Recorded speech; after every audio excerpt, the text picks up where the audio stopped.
Welcome back to Forecast Sports. It's me, William, and today I'm going to do some more World Cup previews as the World Cup of football is in full flight mode at the moment with group stage battles here, there and everywhere.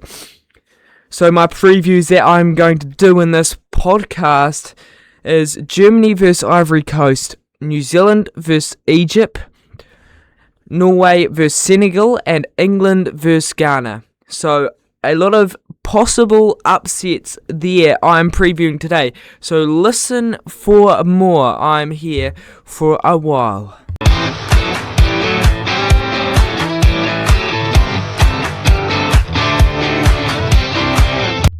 Germany vs Ivory Coast is taking place at the Football World Cup on Saturday the 20th at Toronto Stadium, a big Group E encounter, and it could decide where these two place and will decide where these two place within the group.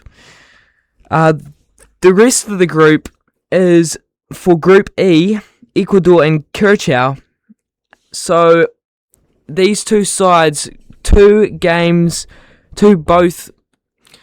teams that have gone with wins after the first round of their World Cup group stage. Germany, so their form recently, they have won 5 wins in a row, with their last match 7-1 to Curacao, obviously in round 1 of the World Cup, while Ivory Coast have had 4 wins in a row, with added to this their 1-0 win over Ecuador in the group stage of round 1. Now these two sides, this form, these two sides bring into this, and the two sides they bring together is quite exciting. I really like how they stack up, and I think they've both been two sides quietly underrated, and definitely teams to watch out for later stages of the tournament, because they are highly likely to get through. They stack up pretty evenly though.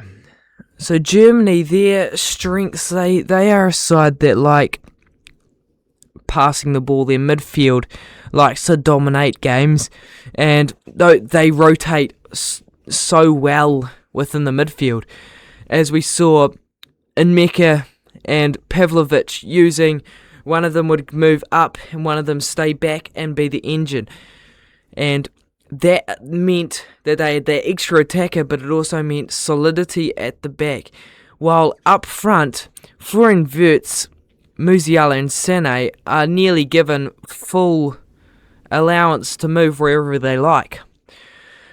That's obviously within the reason, but those rotations are so difficult to defend, and Ivory Coast will need to defend them well to keep them out, because 7 goals against Curacao show the dominance they can create with that midfield. Ivory Coast are strong with their transitions, their quick transitions, especially using their players like Diomande on the wings and on the right side. Diomande, he is such a useful player on that right, and he can cut in wherever he likes, and obviously the big focal point of the attack. Doué, he is Desiree Doué's brother. He's at right back, and he is great at linking the play together with Diomande as well. What could affect Ivory Coast though is that they often lose the ball deep and can become quite vulnerable from losing the ball often, and that happened against Ecuador, but their defence held out and was very strong to reward them with a clean sheet against Ecuador, quite a strong side. So this could be interesting, how they match up, because if Ivory Coast do lose the ball too often, that means Germany will be able to dominate the game, and Ivory Coast may not get many opportunities on the ball. One weakness, though, for Germany is that often behind Brown at left back, they can get caught on the counter, but that's only every so often. And that's only because Brown often moves very high, and it means those overlapping runs, there is so much room behind that. That's why Pavlovic is so important, getting back, and Mika making sure they are back and defending. Otherwise, if they're all out attack, there could be opportunities on that right side for Diomande. Now, that is a matchup I really am excited to see how he works. Diomande, one of the massive players in Ivory Coast, and let's not forget Amad Diallo, another big player, who came off the bench and scored the winner in quite a phenomenal bit of play he produced. And it was that impact off the bench that they needed at that moment in time. And he's so useful coming wherever you want him, really. Most of the time he's from the right. But Amad Diallo, will he start? That is the question, because it was quite a surprise when he was put on the bench in their last match against Ecuador. But I think he could be really useful. And that is why Ivory Coast could be possible threats here. Now for Germany, Kimmich is a massive player within the rolling of this working of this team, because of his leadership and his movements he creates. He at right back, he's slightly limited to that area, which means he's slightly less creative, but I saw in that game against Curacao, he was still heavily involved with making moves up and creating lots of chances. And that's big for Germany, because he is such a focal point in their defence and attack. Now, another player for Germany that really stood out for me, and stood out for most people, is Dennis Undav, coming off the bench and having 3 goal involvements. Now, that was quite the impact for Germany, and the questions come now: where does he fit in within this team? Is he still a bench player after that performance, or is he going to fit in somewhere in that midfield? That's a really big question for Germany, because he is such a useful asset, and if you can get him on the field, he will be a big goal scorer and chance creator. And we really saw the best of him against Curacao. Now, who knows what he'll be like in the bigger games, but against a side possibly like Ivory Coast, breaking down their defence is going to be key, just like they did against Curacao. So he could be a player that needs to start for Germany. Alright, when I look at these two sides, how they match up, I think it's really about how Germany can control that left side of theirs. Because if they can work it so that Brown does not leave too many gaping holes for Diomande to run into, and can get back and defend, I think they could be really on and shut Ivory Coast down, because Diomande is the big player to shut down in Ivory Coast. The other questions could come when they are attacking. Does Doué rise too high and they can get behind him?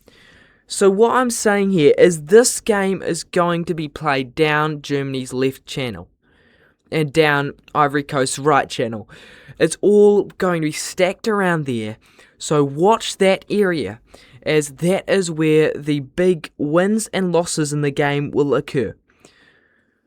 Now, talking about where this game's going to be won, I think it will be won from the depth of the bench and the best energy and impact that those bench players make.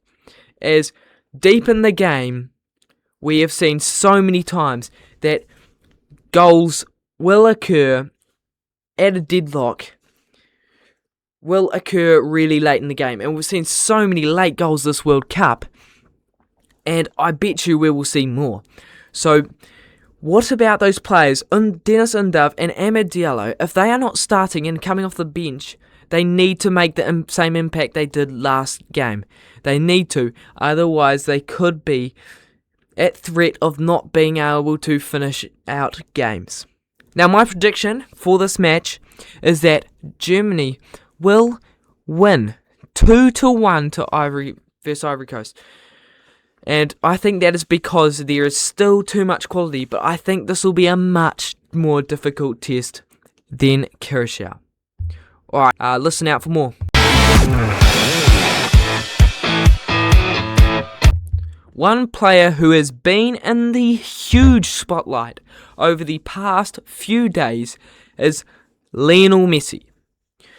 What a player and what a man at 38 years of age to score a hat-trick in the FIFA World Cup. Now, I thought, and everyone thought, that he would be much of a less involved player this tournament, possibly coming off the bench for Argentina, but here, he is playing differently to 2022. But what Argentina are doing is letting Lionel Messi walk in defence and allow the rest of them. Every other player has to be defending, but Lionel Messi can do nothing. And then suddenly, when they snap into attack on the transition, he is so central and so important for Argentina to score goals. What a player, and how many records has he broken now? This guy is a phenomenal player and will be so key to Argentina winning this World Cup.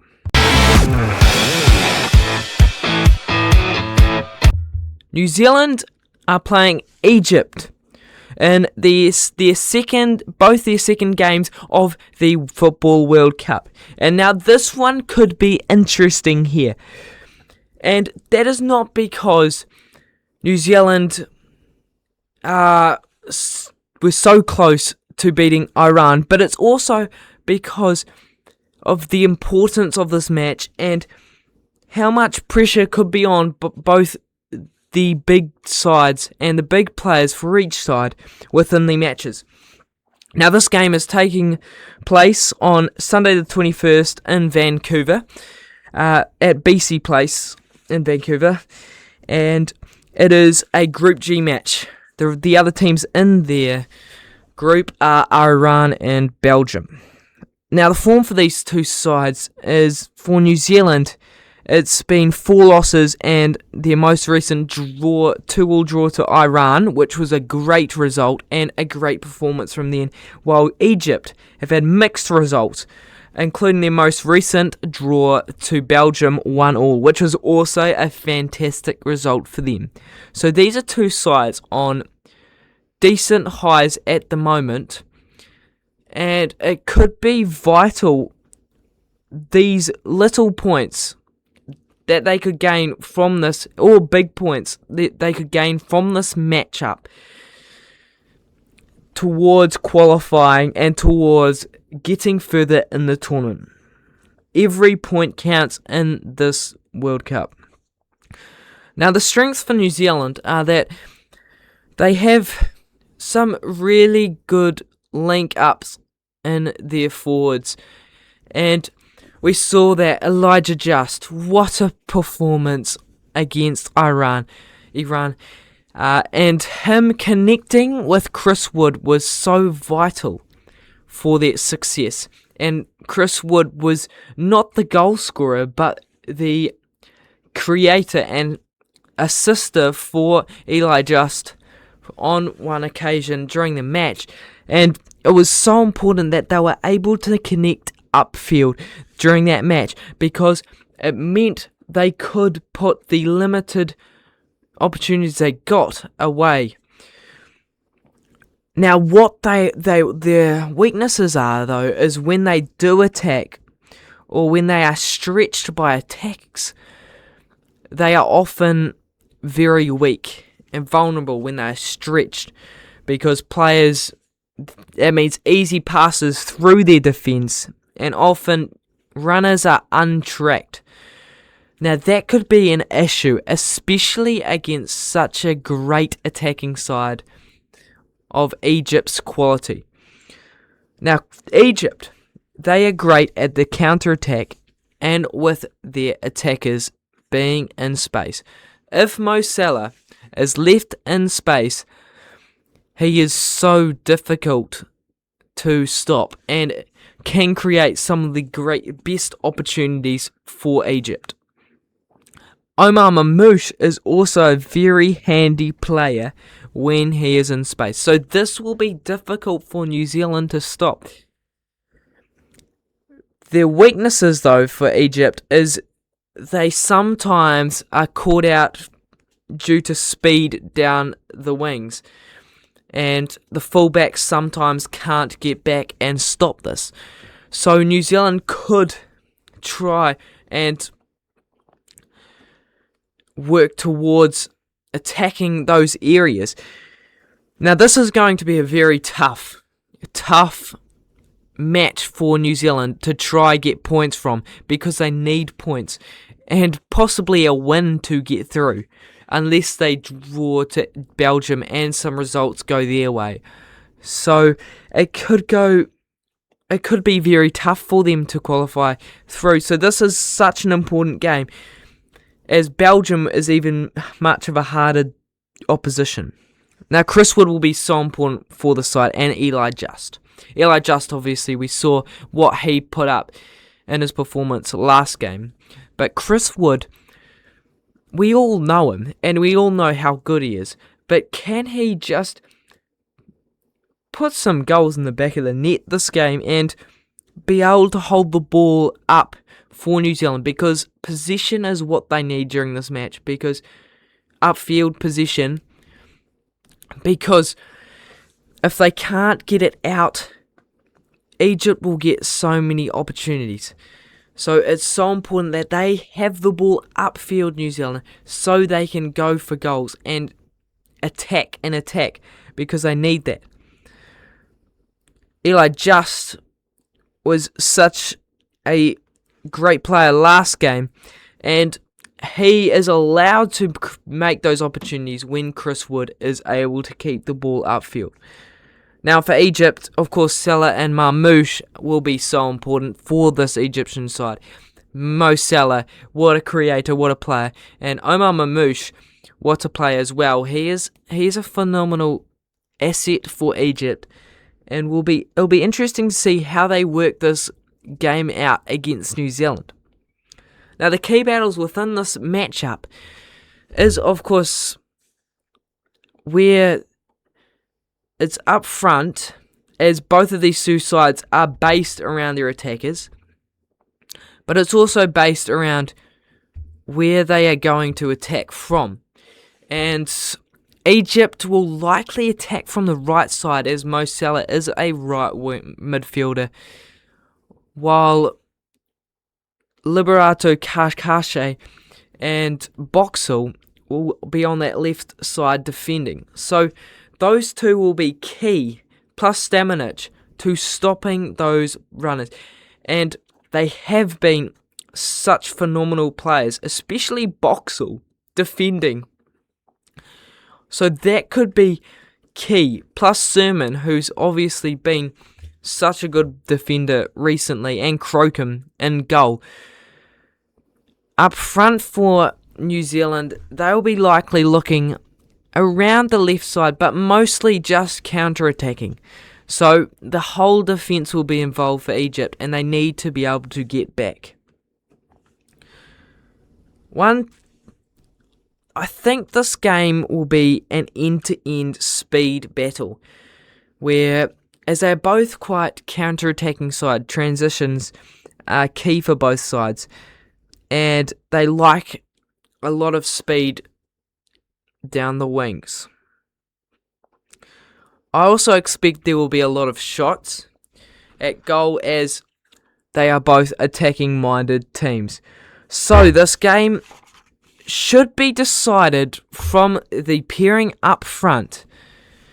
For New Zealand, this is Wood and Eli, just as I've said, and for Egypt, it's Marmoush and Salah. If they can connect well, whoever connects the best, I think, will win.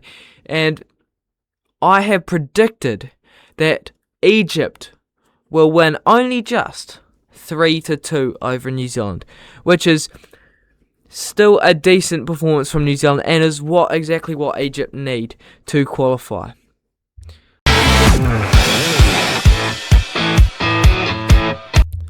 Okay, I'm going to be ranking my top 3 Golden Boot favourites for the World Cup a week into the tournament. Now, at number 3, I have Erling Haaland, of course, and that he would be higher, but because of him playing for Norway, I don't think Norway will get as far as we think, and I don't think Haaland will bag a whole lot more goals because they have some quality opposition they are up against. So I put him 3. At 2, I have Leo Messi. Who would have thought that he would be bagging a hat-trick in his first game into the World Cup in 2026 at 38 years of age?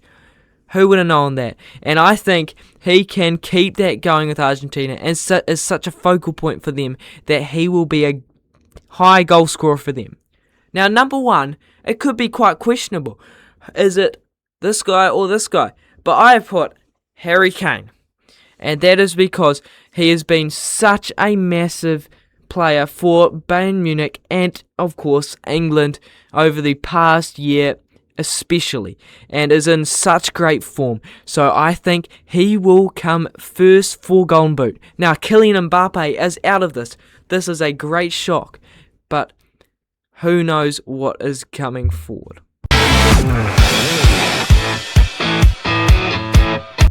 Norway vs Senegal. What a matchup. And this is not even the top of the table matchup here, because France are in this group as well. Now, this matchup is taking place on Monday the 22nd in New York, New Jersey Stadium, and is a matchup between two Group I sides. And as I said before, France are also in this group, and Iraq. Now, Norway, with their 4-1 win over Iraq, showing a bit of form with 4 games undefeated for them, while Senegal lost to France 3-1, but stuck in the first half and lost their way in the second half. So there was some promising signs there for Senegal. This game could go any way, I believe, and I think that it could be quite an interesting matchup between quite a lot of facets of the game. Now, Norway have their strengths with Nusa on the left. He is such a quiet strength for Norway, as of course Haaland is their big key player and Odegaard, but Nusa is on the left is a huge strength as he can stretch the defence and has that speed out wide. Sorloth on the right was barely used last game. That's because they were primarily using Nusa on the left. Senegal, on the other hand, are much more of a transitional attacking side and like to put balls over to their attack. Now that could be quite useful for them because this Norway side aren't known for their great defence. They're mostly just an attacking side, so there could come quite a lot of opportunities for Senegal in that area. Now, the big worry for Senegal is their finishing and their defence after a counter-attack that they have made. And they really need to make sure they are putting goals in the back of the net. And Nicholas Jackson needs to be on. And I think he has been improving and is in a decent form that I think he can score some goals. So Senegal will really need him to do a lot of work up front for them and making those good runs he does make, but also putting the ball in the back of the net. That's why he's one of their key players. Another one of their key players is Diouf at left back. Now this guy is quite a phenomenon. And he plays for West Ham. And his runs that he makes from the left and then crosses across the box from the left side are quite useful in attack. And that is where Senegal can use him as a great asset there to find Nicholas Jackson.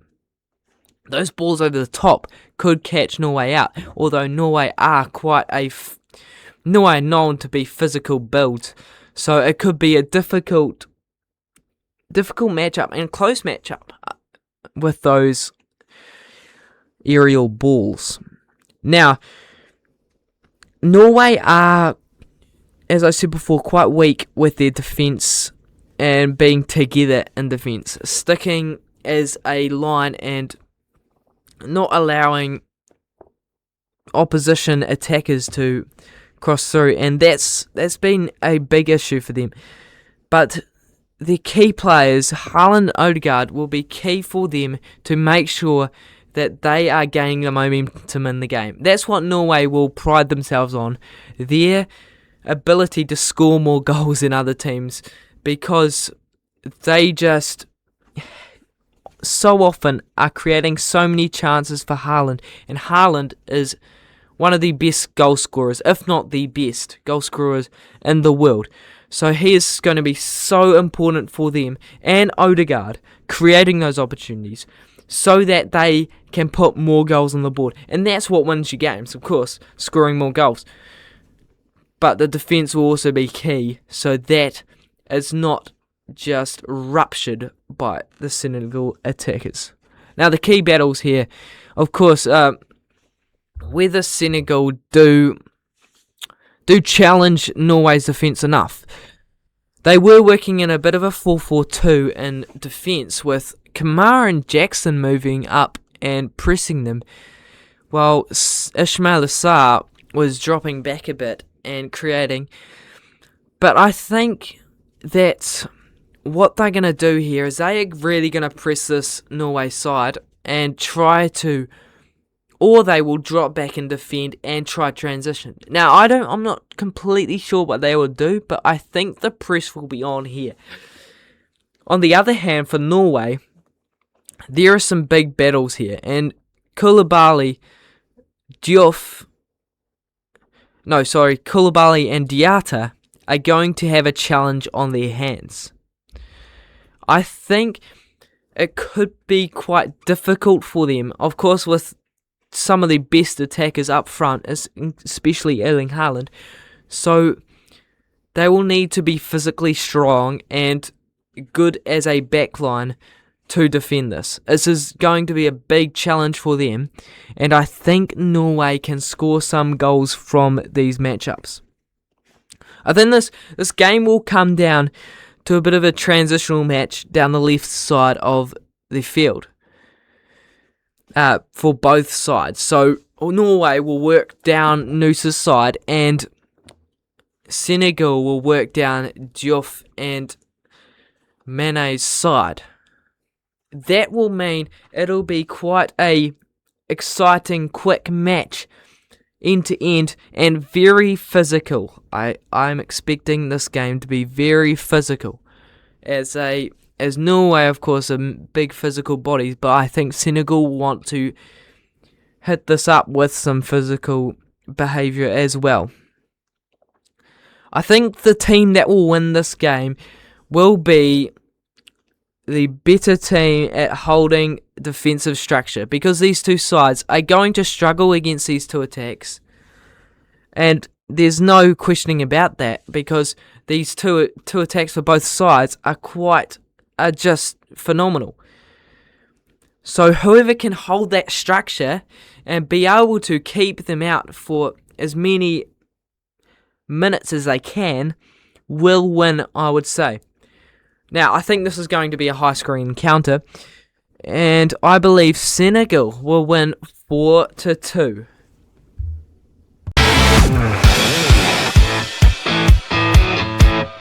Okay, on to my quick predictions for the next week of FIFA World Cup matches. Okay, Czech Republic versus South Africa. I think that Czech Republic will win 2-0. Switzerland versus Bosnia. I think Switzerland will just edge out a 3-2 win, which will give them qualification. Canada versus Qatar.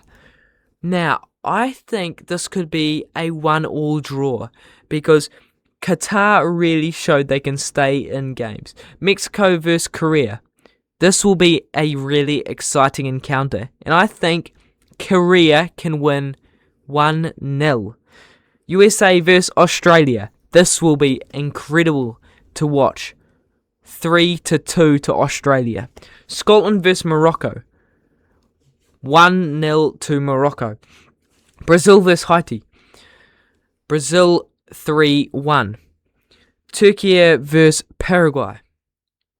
Paraguay 1-0. Netherlands versus Sweden. Sweden 3-1. Germany versus Ivory Coast. Germany 3-2. Ecuador versus Curacao. Now I think Ecuador will win this reasonably easily, 2-0. Tunisia versus Japan. Japan to win 3-1. Spain versus Saudi Arabia. Now I think Spain will pick it up here and win 3-1 as well. Belgium versus Iran. I think this will be a 2-2 draw. Uruguay versus Cape Verde. I think Cape Verde will win 1-0. Incredible. New Zealand versus Egypt. I think Egypt will win 3-2. Argentina versus Australia. Argentina to win 3-1. France versus Iraq. France 4-0. Norway versus Senegal. Senegal 4-2. Jordan versus Algeria. Jordan 1-0. Portugal versus Uzbekistan. Portugal 3-0. England versus Ghana. England 4-2. Panama versus Croatia. Croatia 1-0. Colombia versus Congo. Colombia 3-1. Switzerland versus Canada. Switzerland 1-0. And Bosnia versus Qatar. Bosnia 2-1. Morocco versus Haiti. Morocco 4-3. Scotland versus Brazil. 1-1 draw. Czech Republic versus Mexico. Czech Republic 3-1. South Africa versus South Korea. South Korea 4-2. Alright, I'll see you later. England versus Ghana is going to be an interesting match. And this is because England will really want some momentum going into the round of 32, as they are highly likely already qualified, but they will really want more points so they get a good run towards the finals. Now, this game is going to be on Tuesday the 23rd over at Boston Stadium, and this matchup takes place in Group L of the FIFA World Cup, and the other teams in this pool group are Croatia and Panama. Now, England, of course, won their most recent game against Croatia 4-2, which was a massive win in the space of this group for them, and nearly puts them through, whereas Ghana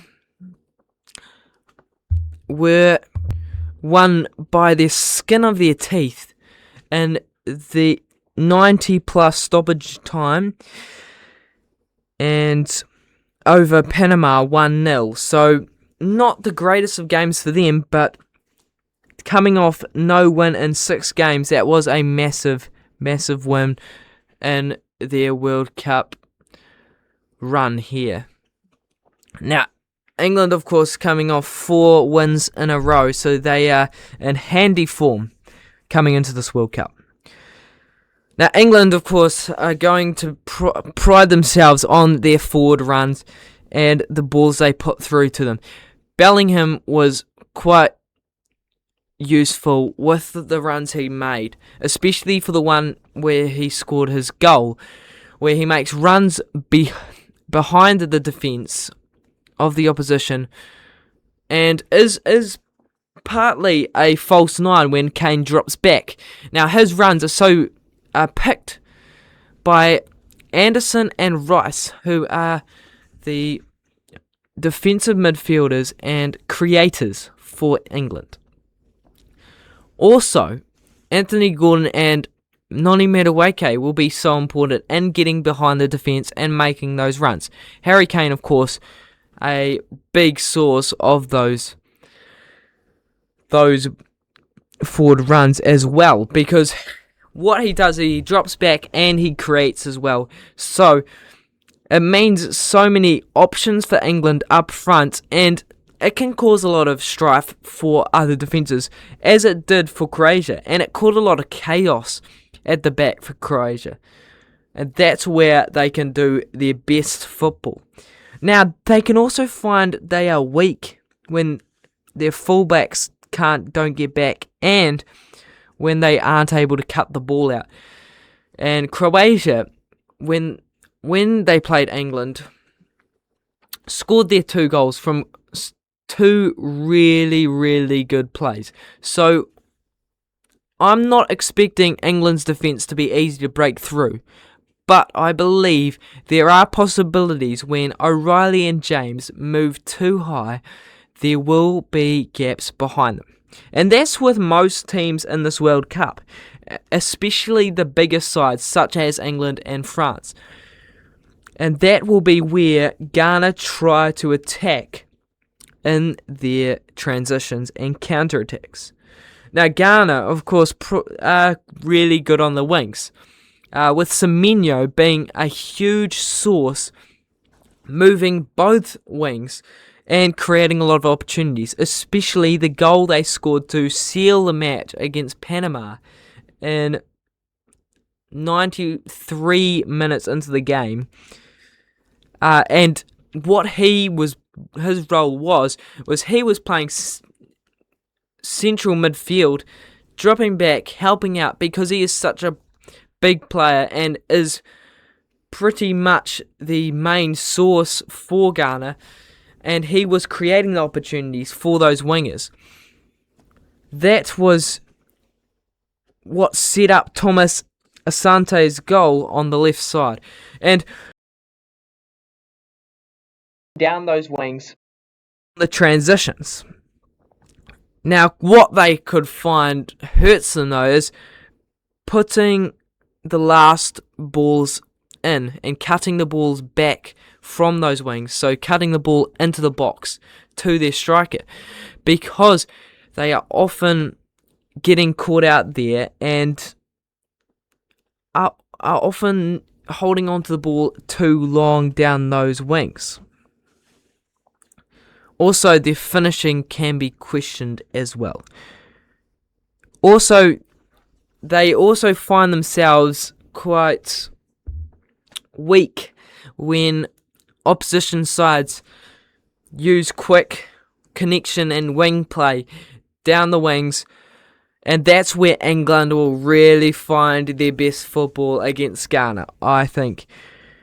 The key players for England, of course, are Harry Kane and Jordan Pickford. I think Jordan Pickford was quite really leading the side against Croatia and pulled out some phenomenal saves and has a great has a great style with his feet as well. His footwork are really up to standard for England, and he is nearly an 11th outfield player. So that could be where England have those overloads and those men higher, as Pickford can hold on to the ball and help the defence play through Ghana. Now, Ghana have Semenyo, and that is the guy they will look to for nearly everything.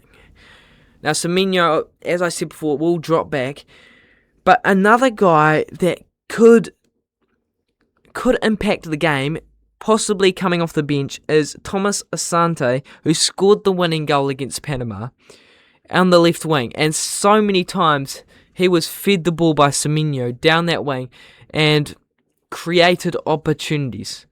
He actually didn't score the winning goal, now that I remember, but he created it. He got this assist, and that was so key to them winning the match, because he worked down that channel so often and he got behind the Panama defence. Now, the key battles will be on those wings, and I think in defence, Semenyo will have to be shut down by Rice and Anderson, and possibly a centre-back. So that's where England will have to watch out for Ghana and cut off Semenyo. And if Semenyo is cut off, then I think Ghana will really struggle, and England will have the ultimate control of the game. England also have, I think, a few really big flaws for them with their attacking players, as they are such fast and really good with the ball players, and I think Ghana's defence will really struggle against them. I think England would dominate this game and have some interesting wing matchups and be able to beat the men at fullback for Ghana. Now, I think the winning team, the team that wins, will be the side that can put the final balls into the net and cut the balls back, like create the opportunities and then finish them. That's pretty much where the winners will win the match, because how important is it for Ghana to put their opportunities away? If they can, we've seen some upsets happen this World Cup, and I would not be surprised. Well, I will be surprised, but I wouldn't be too surprised if Ghana can upset England, because little moments can change games, and if Ghana can take their opportunities, they can win this game. My prediction, though, for this game is that England will win 4-1.